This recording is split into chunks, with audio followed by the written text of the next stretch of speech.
What would you say was the scariest encounter you had with a demon? I'll never forget the most horrific night I ever had. I lived within an estate in the swordsmith village. Oh God.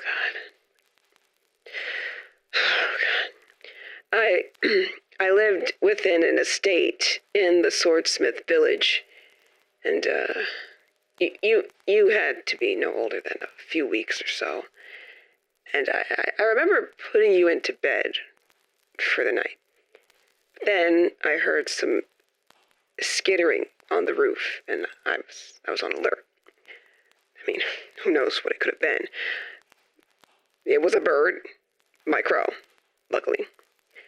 I had calmed down a little, but something about its presence, something about it brought me back to my old swords that I had stored away for safekeeping. And when I took them into my hand, the next thing I knew, I was falling. You fell on the ground? No, I fell through it. Oh.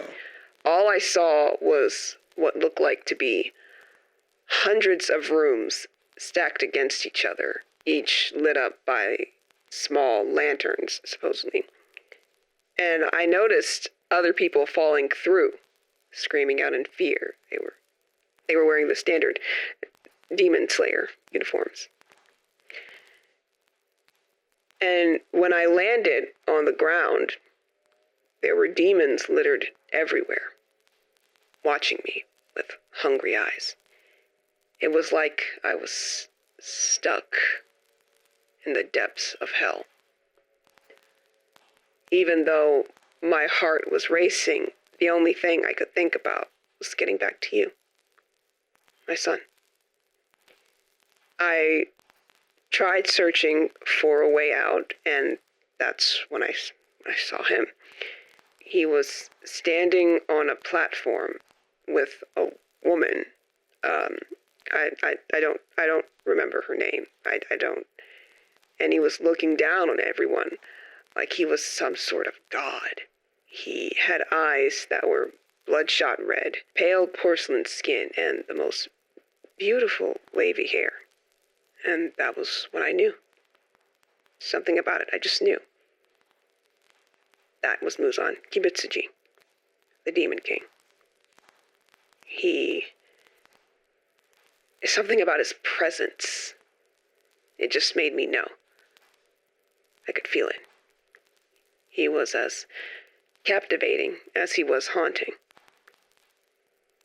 At that moment, I remember shouting at him, furious, and somehow, I guess, I grabbed his attention. But I knew I had a more important mission at hand, and that was getting home. So I clutched my swords tightly, and I was ready to fight to my last breath. However, the minute the demons attacked me, I was back home. I was back home. And when I went to check on you, you were fine. Not a scratch on you. But I felt I owed the Corps so much that I felt it was important to warn the others about what I had just seen. I needed to tell those around me what was going on. So I ran to the door, but something stopped me. What was it? I honestly don't know. It was just like a wave of nausea just went through me. I felt so sick. But at the same time, I distinctly remember I felt like I heard a voice. And it told me, don't go outside.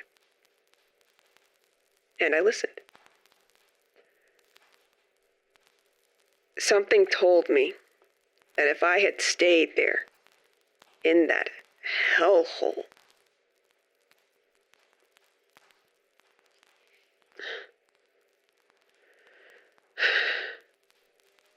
I stayed awake the entire night, near you, praying that hopefully whatever that was wouldn't take me away from you again. It was the longest night of my life. The next day, I learned about what had happened. So many people gone. So many families broken. Keeps me up at night sometimes. Ever since then, I've always wondered to myself, why me? Why was I the one who survived? Why was I one of the chosen few who lived? What made me so special? If I had stayed, I probably could have helped them. But then I remembered that voice, that feeling that told me to stay home. And I realized it was probably for the best that I did. Otherwise, my child would have lost a father and a mother.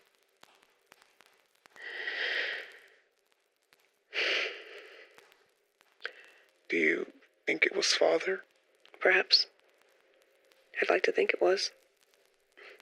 He always had a way of making the impossible possible. Demons were real. They walked among us. They killed us. They took away people we loved. They're probably still out there right now, whether we know it or not. Who's to say? I still wake up thinking about that place.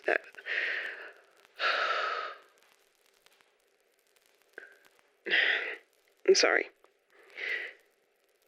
I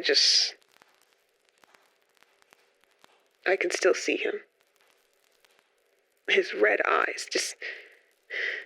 What kind of person would do something like that to all those people? It just makes me sick. I just hope that this kind of atrocity will never come to pass again.